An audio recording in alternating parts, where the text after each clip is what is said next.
न संघर्ष न तकलीफ तो क्या खाक मजा है जीने में, बड़े बड़े तूफान थम जाते हैं जब आग लगी हो सीने में। तो हेलो बच्चों, कैसे हैं आप लोग? उम्मीद करते हैं आप सब बढ़िया होंगे। तो आज की क्लास में हम लोग बात करेंगे संबंध और फलन की बच्चों, और ये उसकी पहला लेक्चर है।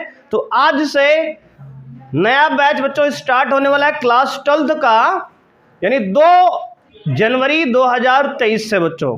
तो 2023 और 24 के लिए टॉपर्स इंस्टीट्यूट कुंडा ऑफलाइन कोचिंग हमारी है, और ये वीडियो आप बच्चों देख रहे हैं चंद्रेश एकेडमी यूट्यूब चैनल पर।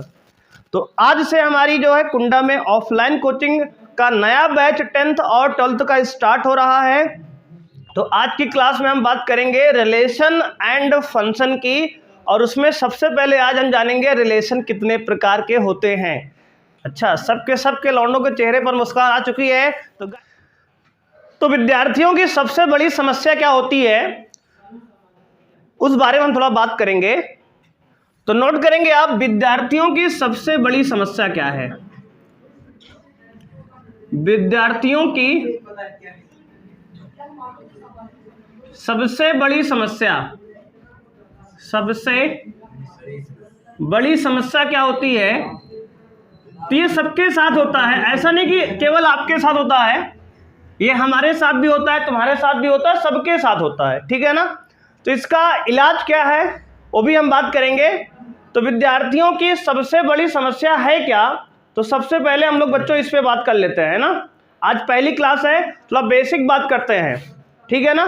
तो दुनिया में सबसे ज्यादा सपने बच्चे, दुनिया में सबसे ज्यादा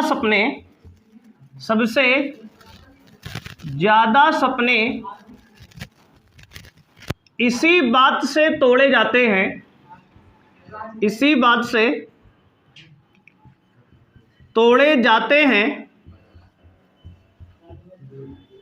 कि बोलो क्या करने वाले हैं? दुनिया में सबसे ज्यादा सपने इसी बात से तोड़े जाते हैं कि कब करेंगे? कल करेंगे। सबसे बड़ी समस्या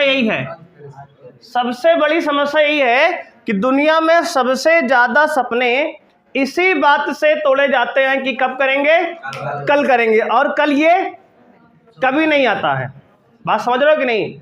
तो दुनिया में सबसे ज्यादा समस्या क्या है? इसी बात से तोड़े जाते हैं सपने कि हम कल करेंगे, और कल कभी नहीं आता। तो इसका हल क्या है? सॉल्यूशन क्या है? तो इसका बच्चे हल ये है,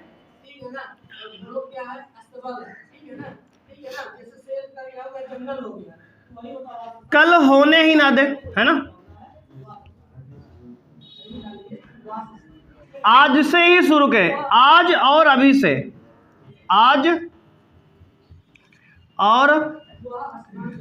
से, शुरू करें। ध्यान देना इस बात को कि दुनिया में जो सबसे ज्यादा सपने तोड़े जाते हैं कि आज नहीं यार कल करेंगे, फिर कल हुआ, आज नहीं यार अब कल करेंगे, है ना। तो सबसे अच्छी समस्या क्या है, मतलब इलाज क्या है इसका इलाज है कि भाई कल होने ही ना दे, आज और अभी से शुरू करें। जो भी है हमारे पास जितना भी संसाधन है, आज से आने शुरू करें और कार्यक्रम शुरू किया जाए, है ना, आज से ही। यही इसका इलाज है, ठीक है। तो कुछ गोल्डन रूल हम बता रहे हैं आपको, 3 पॉइंट बताएंगे, 3 इंपॉर्टेंट रूल। अगर इसको फॉलो कर लिए तो पूरे साल आपको दिक्कत कभी नहीं आएगी। बात समझ रहे हो? तो इसको आप समझ लो कि सबसे ज्यादा सपने दुनिया में इसी बात से तोड़े जाते हैं कि कब करेंगे? कल करेंगे। तो उसका इलाज क्या है कि भाई आज और अभी शुरू करो, कल कभी होने ही ना दो, है ना। अब देखो, अब हम बात करते हैं कि 3 नियम क्या है जिसको आपको हमेशा फॉलो करना है। तो लिखेंगे 3 गोल्डन रूल। 3 गोल्डन नियम क्या है हमारे? 3 गोल्डन रूल क्या है? भाई ध्यान से बात को समझेंगे और नोट भी कर लेंगे, इसको फॉलो करना है साल भर से हमें। पहला रूल है, किसी भी क्लास को ना छोड़ें। बात समझ रहे हो? किसी भी क्लास को ना छोड़ें, किसी भी क्लास को ना छोड़े, है ना, इसको आप लिख ले नोट करके, किसी भी क्लास को ना छोड़े। पहली बात, क्लास ना छोड़े कोई भी। दूसरी बात, नोट्स बनाएं, नोट्स बनाएं, खुद से बनाएं, ठीक है ना।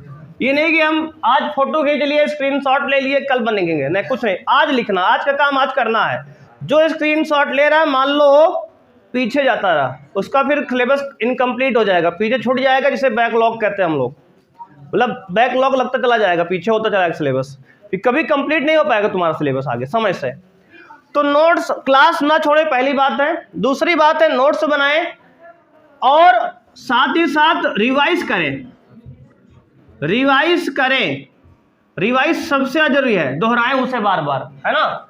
नोट्स बनाना है, ऐसा नहीं कि आज यार आज फोटो खींच लिए, आज क्लास में नहीं चलेंगे, आज जो है शादी में जाना है, मौसी के यहाँ, मामा के यहाँ, नाना के यहाँ, आज यार उसकी जो है सगाई है, उसमें रोने जाना है, तो ये सब नहीं करना है भाई, समझ रहे हो कि नहीं।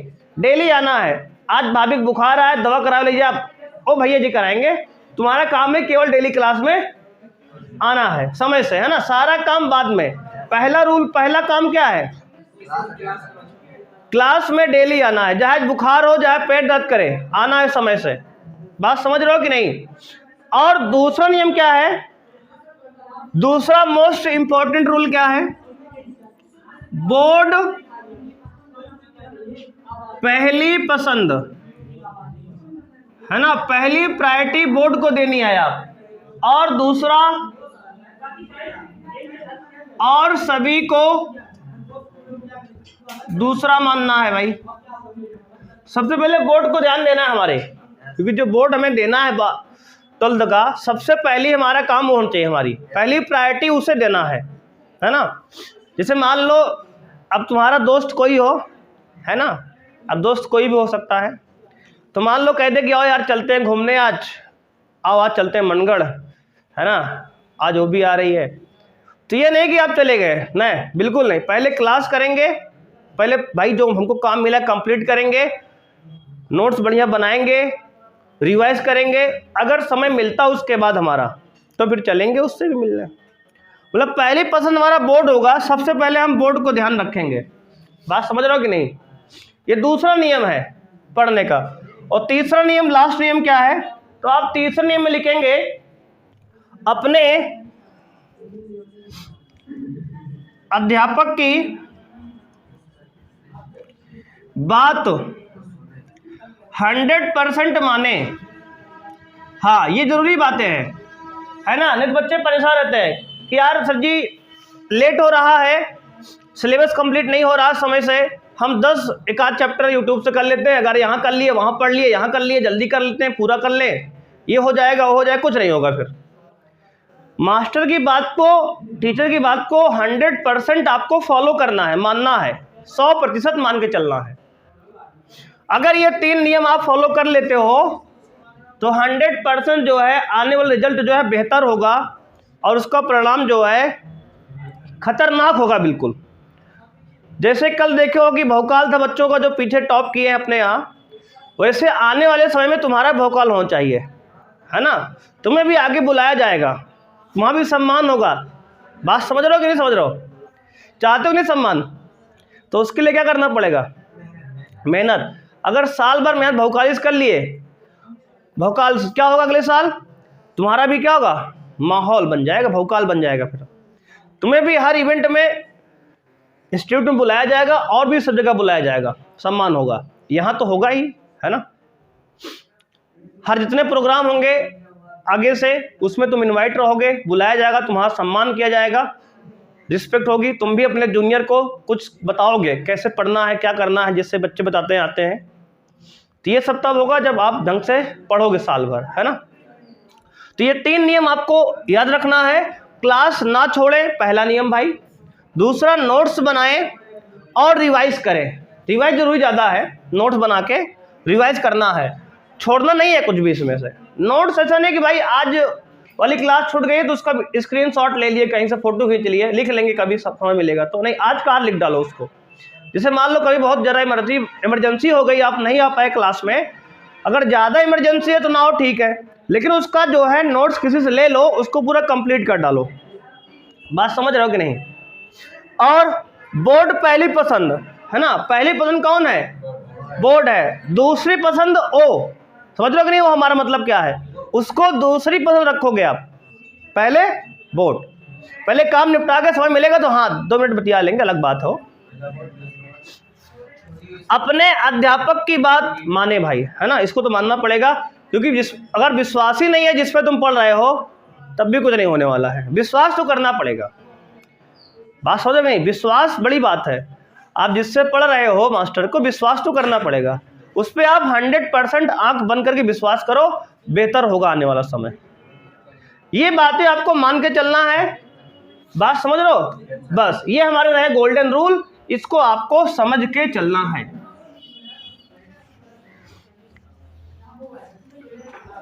अब हम बात करेंगे अपने टॉपिक की, शुरुआत करते हैं। चैप्टर का नाम डालेंगे संबंध और फलन।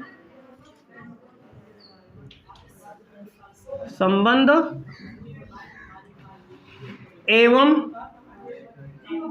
फलन, चैप्टर 1 है हमारा, यहां शुरुआत हो रही है हमारी आज की। सबसे पहले जो इसमें हम बात करने वाले हैं, संबंध हम पढ़ेंगे, और संबंध में भी कई सारे छोटे छोटे टॉपिक्स हैं। तो सबसे पहले हम बात करेंगे क्रम गुणित युग्म क्या होता है। इसमें भी क्रम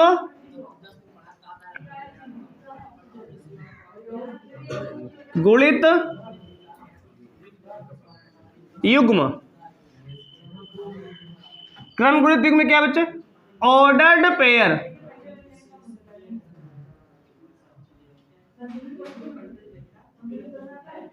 क्या है? Ordered pair. क्रम गुणित युग्म क्या होता है, ध्यान रखेंगे। तो ऑर्डर्ड पेयर क्या है? युग्म जिसमें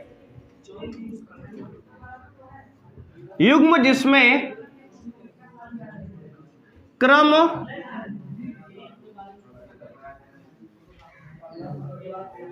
महत्वपूर्ण होता है, ध्यान रखेंगे। युग्म जिसमें क्रम महत्वपूर्ण होता है, क्रम गुणित युग्म कहलाता है। जैसे हमने लिखा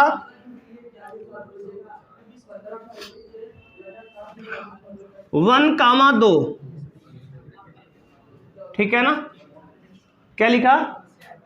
1,2। तो 1,2 में पहला अवयव कौन है? पहला है 1, और यहां दूसरा कौन है?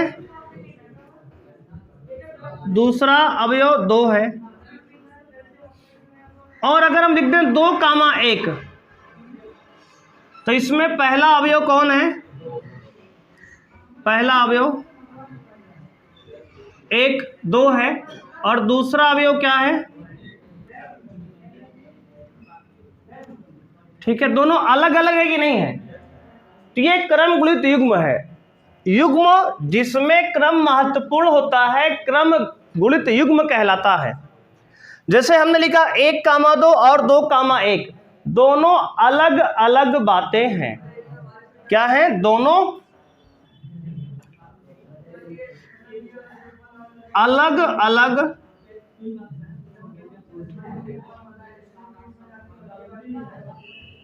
बातें हैं भाई, ठीक है ना? तो 1,2 और 2,1 क्या है? दोनों अलग अलग हैं। तो जब भी हम क्रम गुणित युग्म की बात करेंगे, उसमें क्रम क्या होगा? इंपॉर्टेंट होगा, ऑर्डर इंपॉर्टेंट होगा। 1,2 अलग बात है, 2,1 अलग बात है। 1,2 में 1 पहले आया है, 2 बाद में आया है। 2,1 में 2 पहले आया है, 1 बाद में आया है। दोनों अलग अलग बातें हैं, इसे कहते हैं क्रम गुणित युग्म। जब 2 नंबर कॉमा करके स्मॉल ब्रैकेट यानी छोटे ब्रैकेट के अंदर लिखे गए होते हैं, उसे क्रम गुणित युग्म कहते हैं। और इसमें क्रम क्या होता है? महत्वपूर्ण होता है। कौन पहले आया, ये महत्वपूर्ण है। बात समझ में आया? जैसे एग्जाम में क्लास में 60 बच्चे हैं क्लास में, तो 60 बच्चे में कौन नंबर 1 पे आया? महत्वपूर्ण है वो, है कि नहीं? तो ऑर्डर इसमें महत्वपूर्ण होता है। नोट कर लीजिए यहां तक। कोई समस्या किसी को यहां तक? क्रम गुणित युग्म क्या है? ऐसा युग्म जिसमें क्या हो, क्रम महत्वपूर्ण होता है, क्रम गुणित युग्म कहलाएगा, ऑर्डर्ड पेयर कहलाएगा, इंग्लिश में कहते हैं इससे। और ये छोटे छोटे शब्द हैं जो अभी हमें आगे समझ में काम में आएंगे। इतनी बात क्लियर है जी। और जैसे हमने लिखा 3,4 और एक लिखा हमने 4,3, तो ये बताओ क्या दोनों सेम है क्या? नहीं, दोनों अलग अलग हैं। दोनों क्या है? अलग अलग। 3,4 में 3 पहले 4 बाद में आया है, 4,3 में 4 पहले 3 बाद में आया है, तो क्या है? दोनों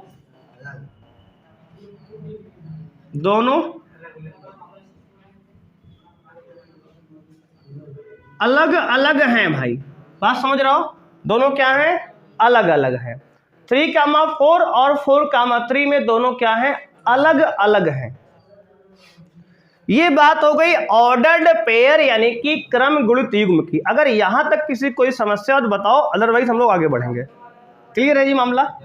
क्रम गुणित युग्म क्या होता है, नोट हो गया? अब देखो, इसके बाद आप डालोगे हेडिंग अगला, कार्तीय गुणन, कार्टीशियन प्रोडक्ट। कार्तीय गुणन क्या होता है?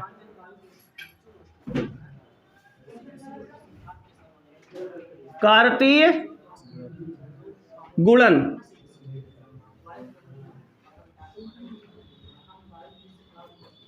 Cartesian product. कार्तीय गुणन क्या होता है? देखो बच्चे ध्यान समझो, कार्तीय गुणन क्या है। देखो जी,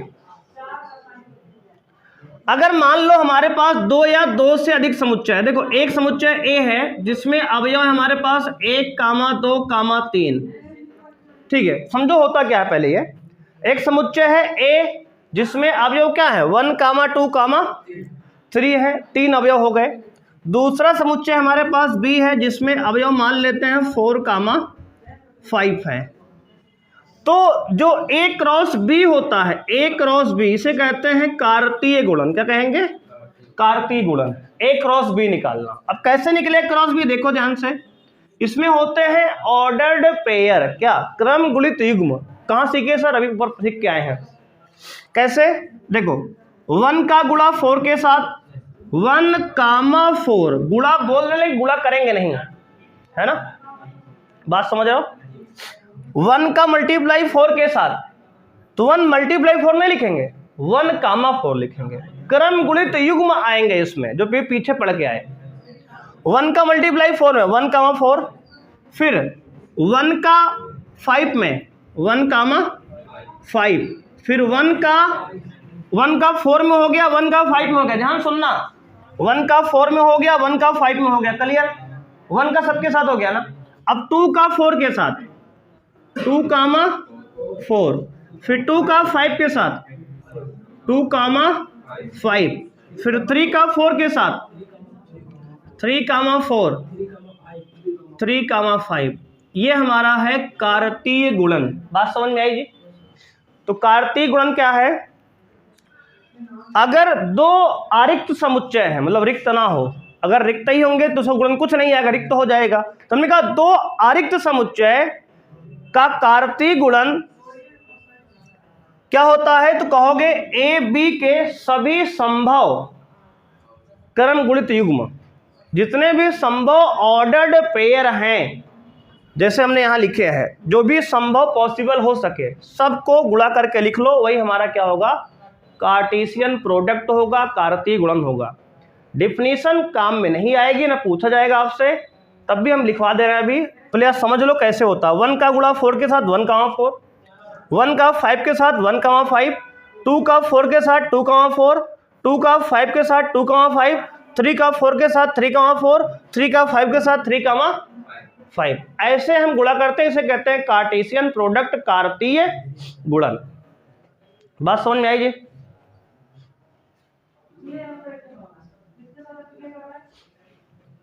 नोट कर लिए? अब देखो, कार्तीय गुणन में अवयवों की संख्या क्या होती है? बात समझ रहे हो? Number of element in A cross B, इसको पढ़ेंगे ऐसे। कार्तीय गुणन में, कार्तीय गुणन में अवयवों की संख्या। तो A क्रॉस B में अवयवों की संख्या क्या है? तो फॉर्मूला होगा इसमें, यहां पे आपका समुच्चय A में अवयव की संख्या गुणे समुच्चय B में अवयव की संख्या। सुनो, जितने भी अवयव समुच्चय A में है, जितने भी अवयव समुच्चय B में है, उसको गुणा कर लो। जैसे यहां कितने हैं? A में 3 है, B में 2 है, तो 3 दूना 6 आया ना। अब यहां गिन लो आप, 1 2 3 4 5 6, वही 6 है ना, देख लो। तो अगर हमसे पूछ ले कि A क्रॉस B में कितने अवयव हैं, गिन के बताओ, तो क्या करोगे? दोनों को मल्टीप्लाई कर लोगे। समुच्चय A में कितने अवयव हैं? 3, तो यहां हमने लिखा 3। ये क्या है? n ऑफ A मतलब number of element in set A। समुच्चय A में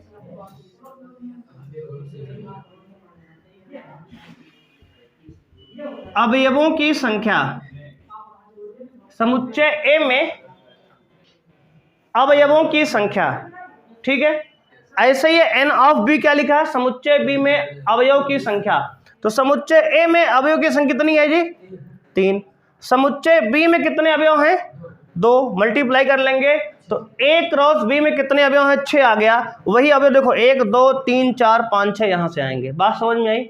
तो number of element in A cross B, A cross B में अवयवों की संख्या क्या है? बात समझ में आ गई जी? नोट कर लो यहां तक। अगर यहां तक कोई समस्या है, समस्या बताओ जी।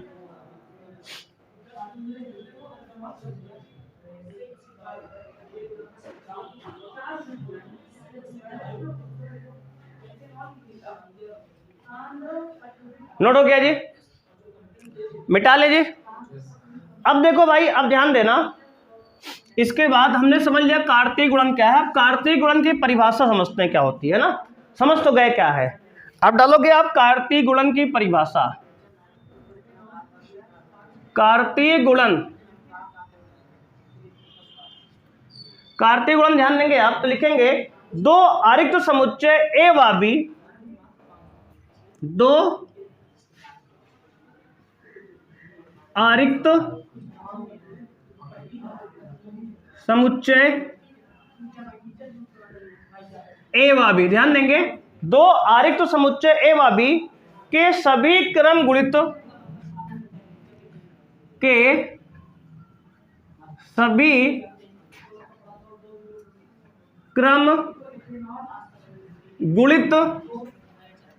युग्म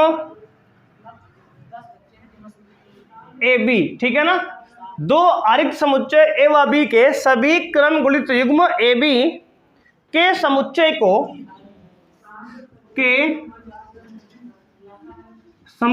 को कार्तीय गुणन कहते हैं। कार्तीय गुणन कहते हैं, ये हमारी परिभाषा है इसकी, ठीक है। अब देखो समझ लो फिर से वो परिभाषा है क्या इसमें। देखो हमने कहा A और B 2 अरिक्त समुच्चय हैं, मतलब रिक्त नहीं है। इनके जितने भी क्या है? सभी क्रम गुणित युग्म कौन कौन बने? 1 4 1 5 2 4 2 5 3 4 3 6, है ना, 5। इनका समुच्चय, समुच्चय मतलब इनके ऊपर आप करली ब्रैकेट, मंझला ब्रैकेट लगा दो तो समुच्चय बन जाता है ना। इसी को कहते हैं कार्तीय गुणन। यही लिखा गया यहाँ पे है। बात समझ में आई? 2 अरिक्त समुच्चय A व B के सभी क्रम गुणित युग्म, तो A और B ये हैं, इनके सभी क्रम गुणित युग्म ये है ना। इनके समुच्चय को, समुच्चय माने इनके ऊपर क्या लगा दो? एक आप करली ब्रैकेट बाहर से लगा दो, उसे कहते हैं समुच्चय बनाना। इसे क्या कहते हैं? कार्तीय गुणन कहते हैं। बात समझ में आ गई जी? ये कार्तीय गुणन की परिभाषा हो गई। फिर से कह रहे हैं परिभाषा किसी काम की नहीं है। गणित में एग्जाम में सवाल आएंगे, परिभाषा नहीं आएगी, लेकिन थोड़ा बहुत जानने के लिए समझ लेते हैं कि परिभाषा है क्या, ठीक है ना। तो अगर 2 अरिक्त समुच्चय A और B हैं तो उसके सभी क्रम गुणित युग्म कौन से? ये जो बने हैं, इनका जो समुच्चय बनेगा, मतलब इनको करली ब्रैकेट के अंदर जब लिख देंगे समुच्चय बन जाएगा पूरा। इसी कहते हैं कार्तीय गुणन। बात समझ में आई? यही क्या है हमारा कार्तीय गुणन होता है। अब देखो अभी हमने आपको क्या सिखाया, ए क्रॉस बी सिखाया, ऐसे ही हम चाहें तो बी क्रॉस ए भी निकाल सकते हैं। और देखो बी क्रॉस ए निकालो भाई आप। देखो अब बी को ए से गुणा करो। देखो 4 कामा 1 4 का 2 में 4 कामा 2, अब 4 का 3 में 4 कामा 3, 5 का 1 में 5 कामा 1, 5 का 2 में 5 कामा 2, फिर 5 का 3 में 5 कामा 3। बात समझ में आई जी? अब हमें ये बताओ, ये भी क्या है, कार्तीय गुणन है, बी क्रॉस ए है ये। अब वहां ए का बी से किए थे गुणा तो ए क्रॉस बी आया, फिर अब बी का ए से कर दिए तो बी क्रॉस ए आ गया। अब देखो क्या ये दोनों बराबर हैं क्या? बोलो, क्या ए क्रॉस बी और बी क्रॉस ए बराबर है? आप देख के बताओ हमें, बोलो जी। क्या ए और बी बराबर है? तो कहोगे सर बिल्कुल नहीं है। यहाँ 1,4 है, मतलब यहाँ 4,1 है, यहाँ 1,4 है। भैया कार्तीय गुणन, इसके पहले हमने बताया क्रम गुणित युग्म, 1,4 4,1 दोनों अलग अलग बातें हैं, सेम कैसे हो सकता है? अभी हमने बताया आपको ना। तो ये 1,4 है, ये 4,1 है, कहाँ सेम है? ये 1,5 है और यहाँ 5,1 है, देखो अलग अलग है। यहाँ देखो 2,4 है, यहाँ 4,2 है, देखो अलग अलग है ना। तो ये सामान्यतः लिखेंगे, सामान्यतः ए क्रॉस बी बराबर नहीं होगा बी क्रॉस ए के, जो कि यहां भी है, देख लो। A cross B B cross A के बराबर नहीं होगा, इस बात को आप नोट करेंगे, ठीक है। तो सामान्यतः ए क्रॉस बी जो होता है बी क्रॉस ए के बराबर नहीं होता है। बात समझ पा रहे हो कहानी को? इसको ध्यान से कहानी की तरह सुनोगे, मजा आएगा सुनने में और याद भी हो जाएगा, बिल्कुल दिमाग में बैठ जाएगा। अब देखो हमने कहा अगर सर बराबर हो तो क्या होगा, मान लो कभी बराबर हो जाए तो आओ देखते हैं कब होगा ऐसा।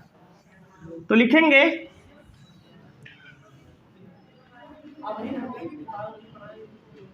यदि ए क्रॉस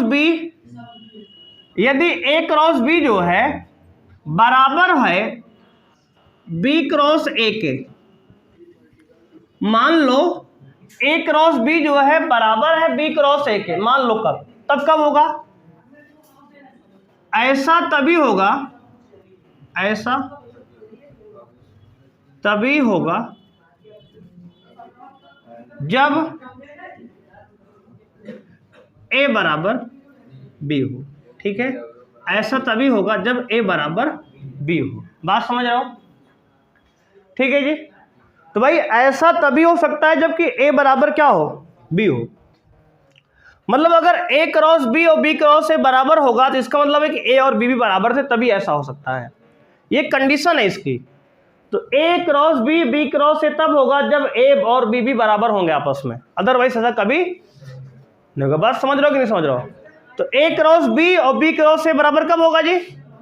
जब ए और बी बराबर होंगे। बात समझ रहे हो कि नहीं? ऐसा होगा। अब जो है देखो एक सवाल करते हैं, इस पे नोट कर लीजिए, इसको मिटा दें इसको। अब ध्यान देना आप,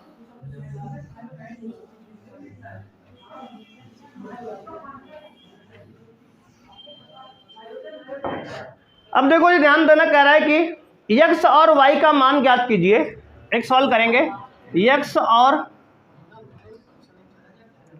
y का मान ज्ञात कीजिए। x और y का मान ज्ञात कीजिए यदि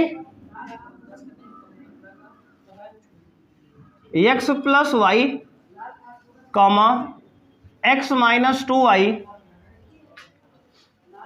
बराबर है -2, 3 के। ठीक है, x और y का मान ज्ञात करना है जी। यहाँ पे ये ऑर्डर्ड पेयर है जी। तो हमने बताया अगर दो क्रम गुणित युग्म है तो वो पहला अवयव और दूसरा अवयव बराबर होना चाहिए, है ना, है कि नहीं। अगर दो क्रम गुणित युग्म समान है, देखो अभी बताया पीछे, कि अगर ये दोनों समान तो पहला पहला बराबर होना चाहिए और दूसरा बराबर होना चाहिए। बात समझ पा रहा नहीं बात को? यानी कि x प्लस वाई बराबर -2 और x माइनस 2y बराबर 3। बात समझ रहे हो भाई?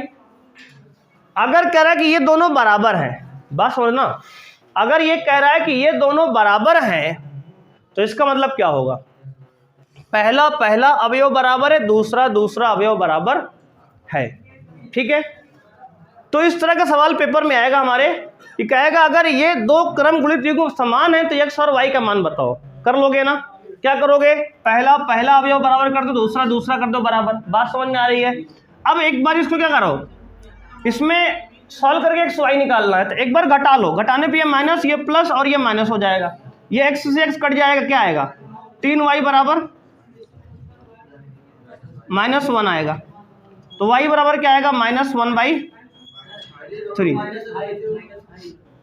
सॉरी -5। अच्छा माइनस भी है ना, तो ये -5 हो जाएगा। ठीक है ना, तो यहां से y का मान क्या आएगा? -5/3 आ जाएगा। बात समझ रहे हो?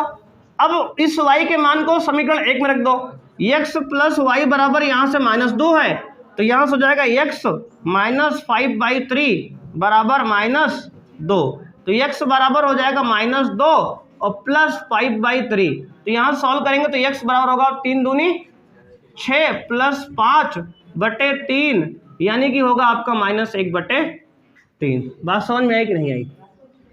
इस तरह सॉल्व करेंगे। ठीक है, अगर कभी भी दो क्रम गुणित युग्म आपका समान है तो कैसे सॉल्व करेंगे? पहला पहला अवयव बराबर कर देंगे, दूसरा दूसरा अवयव बराबर कर देंगे, वहां से हम लोग क्या करेंगे? सॉल्व कर लेंगे। वही हमारा क्या होगा? क्रम गुणित युग्म होगा। बात समझ में आई जी? कोई समस्या बताओ जी, यहां तक नोट कर लिए जी?